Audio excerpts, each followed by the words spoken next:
বিরিয়ানি খাওয়ার ইচ্ছে হলো না, আমি বেশি ভাবি টাবি না, জাস্ট দোকানে চলে যাই আর বিরিয়ানি নিয়ে বসে পড়ি খেতে। আমাদের বাড়ি ব্যারাকপুর।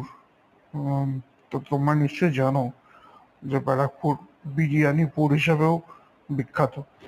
এখানে মোড়ে মোড়ে বিরিয়ানির দোকান, এবং সে সবগুলোই বেশ সুস্বাদু বিরিয়ানি পাওয়া যায় সেখানে। তো আমাদের যেখানে বাড়ি ব্যারাকপুরে, তার কাছেও এরকম বিরিয়ানির দোকান আছে। দাদা বৌদি তো সেরা, দাদা বৌদি ছাড়াও আরো বিরিয়ানির দোকান আছে। তেমনই একটা বিরিয়ানির দোকান আছে আমাদের পাড়ার কাছে। সেখানে চলে গেলাম।